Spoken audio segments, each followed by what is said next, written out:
Voilà, donc nous voilà de retour avec Jules à table cette fois-ci. On va pouvoir discuter un peu plus précisément des couteaux et puis tu vas pouvoir nous donner un peu ton expérience après ce premier test en conditions réelles. En effet, oui, donc c'est vrai que ça a été très très positif. Ok, On va pouvoir en dire un petit peu plus maintenant qu'on a testé les couteaux. pour détailler. Voilà, ouais. Bah, ici déjà, je vais rendre un peu les caractéristiques. On va commencer par ces deux couteaux-ci qui sont donc le Psycho 19, c'est-à-dire hop là, le couteau pointu qu'on a vu plus tôt, en taille 19 cm de lame, donc c'est la taille intermédiaire, et le Kato 15 qui est lui le couteau plutôt à légumes, disons, en taille petite, donc en 15 cm. Donc voilà, hop, hop. Donc au niveau des caractéristiques, bah, tous les deux partagent, comme très souvent chez Extrema Ratio, l'acier M690, qui est un acier spécifique pour la coupe, chirurgicale, tout ça, super, hyper inoxydable, enfin, très efficace pour les applications pour lesquelles ils s'en servent, et c'est pas hasard, je pense. Mhm.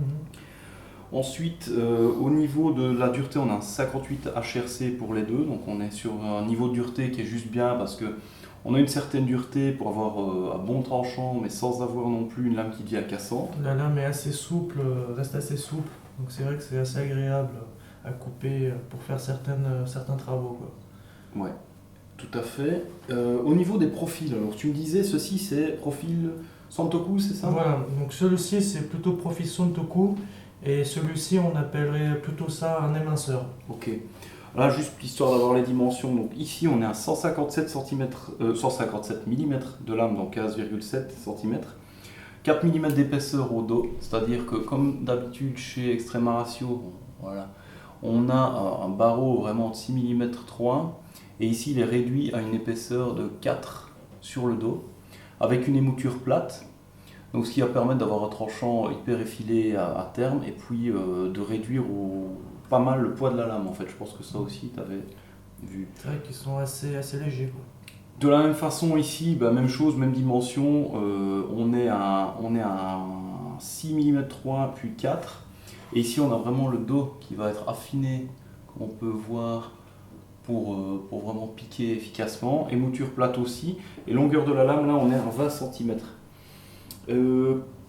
Oui, autre chose à dire ici, bah, on a la gravure laser, donc la déco type camouflage désert. Et puis la gravure de la marque, le tout au laser.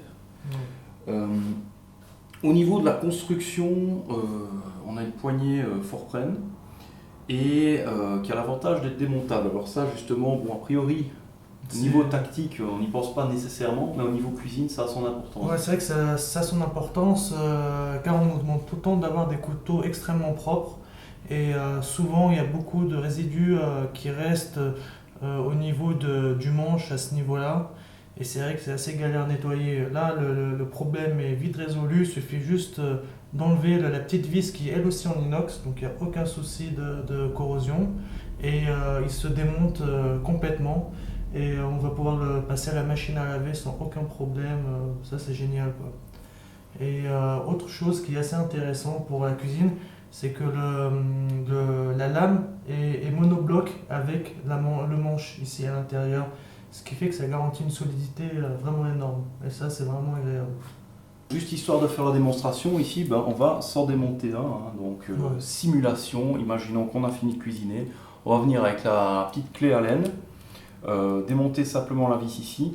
Je pense que tout à l'heure tu me disais qu'en fait il y a en plus de la clé Allen et du tournevis, en plus de la clé Allen et du tournevis plat. Il y a un autre moyen qui est vraiment très très pratique. En cuisine, on n'a pas forcément une clé Allen ou un tournevis. Ce qu'on peut utiliser, c'est une petite cuillère. Une cuillère avec soit un manche, soit une des extrémités assez fine. Et hop, on peut facilement dévisser. Ça, c'est génial. Donc bien faire gaffe au moment de sortir la lame, mais voilà, là la lame est sortie.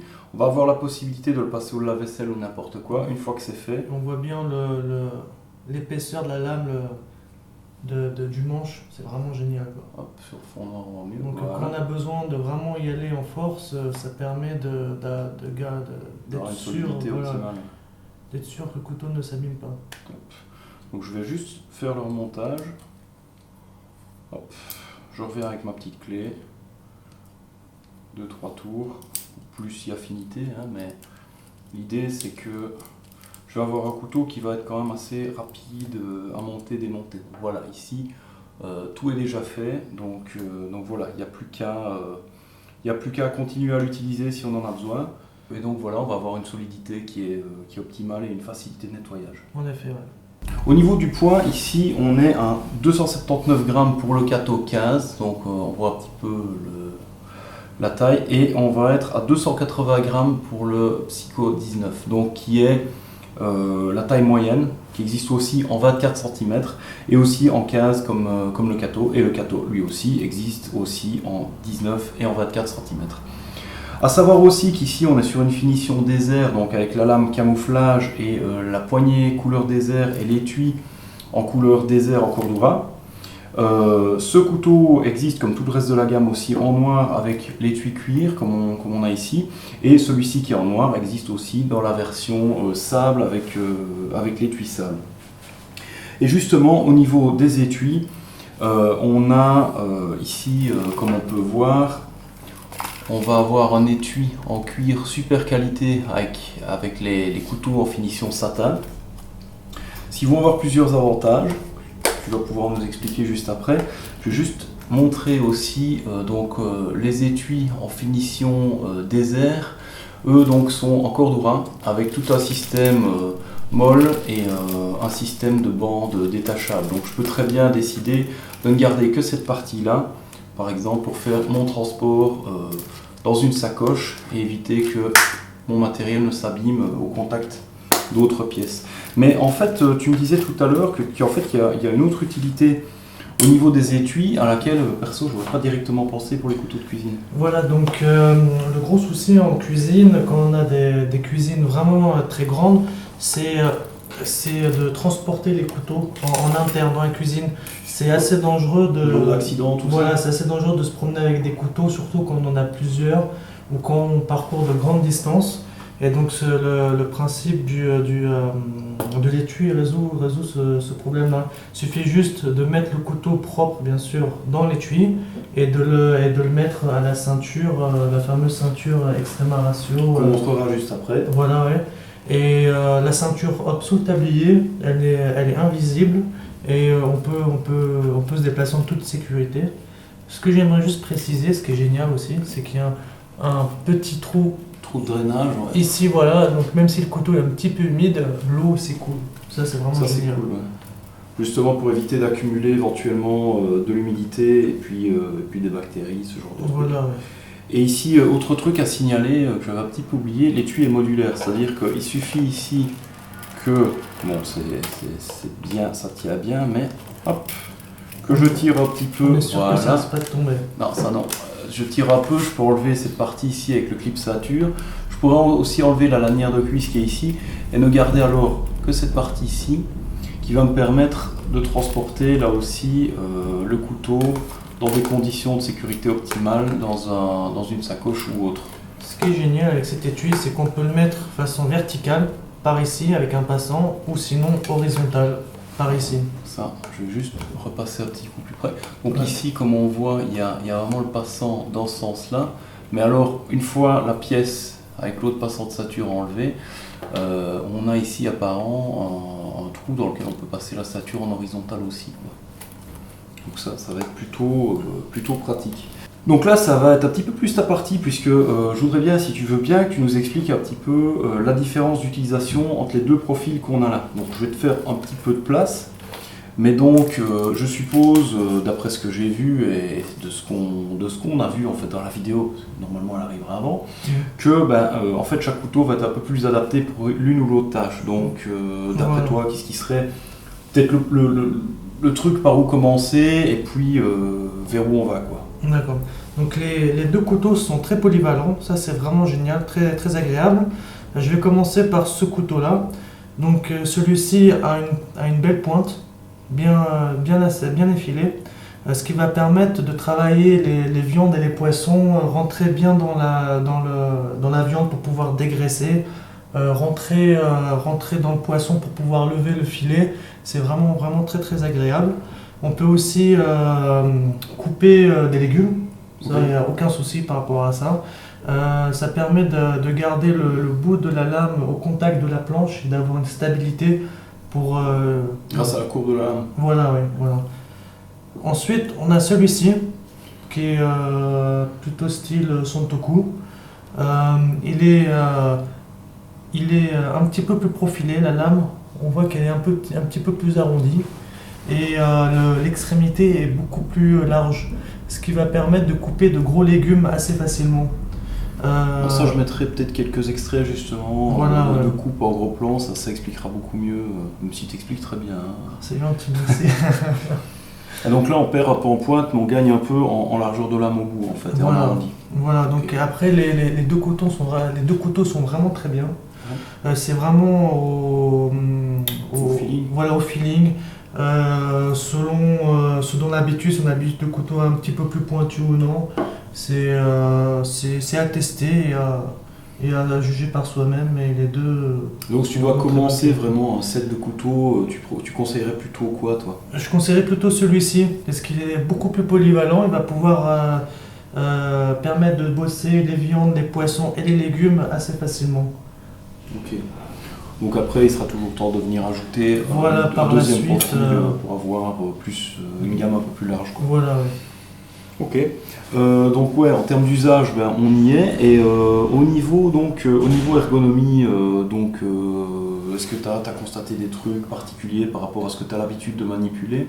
Donc le manche est vraiment de très bonne qualité. Il est très agréable à tenir en main. Il est bien étudié. Il est assez long. Donc même pour les grosses mains comme les miennes, on arrive facilement à mettre toute la main dessus. C'est très agréable. Il est pas en bois. Ah oui, Très important. tu disais que c'était Voilà. de plus en plus interdit. Voilà, oui, donc par rapport à l'hygiène, c'est de plus en plus restrictif, et ils interdisent de plus en plus le bois. Là, c'est pas du bois, donc on est vraiment tranquille là-dessus, on peut aller où on veut avec, bosser où on veut, c'est génial. Donc ouais. Et puis ok. Donc ici ouais, pour rappel, on est sur des manches qui sont en forprenne, donc matériaux moulés, qui va être là. Bah, je te demande ton avis d'expert. Est-ce qu'on est plutôt sur du plastique mou, sur du caoutchouc dur? Quel est ton avis? C'est un mélange des deux, je pense. C'est réponse facile. Ok. Et donc du coup, en fait, on va avoir un grip qui est pas mal du tout.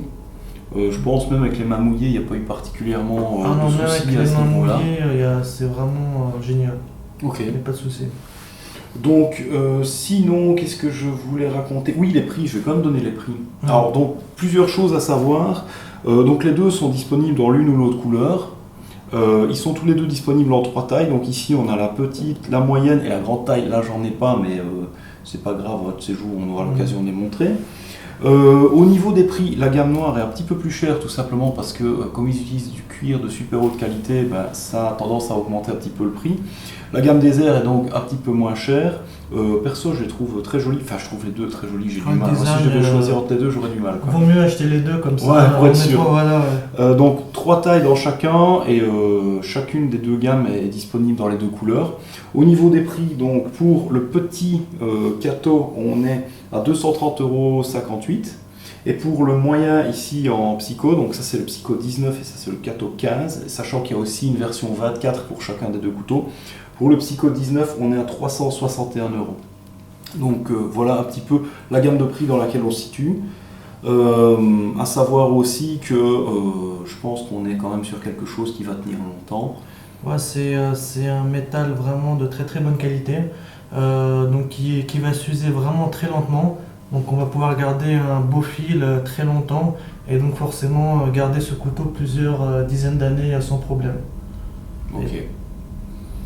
Ok, on va avoir l'occasion de montrer la suite de la gamme aussi et de voyager encore un petit peu dans tout ce qu'on a utilisé donc dans ce test de cuisine exclusif de l'extrême.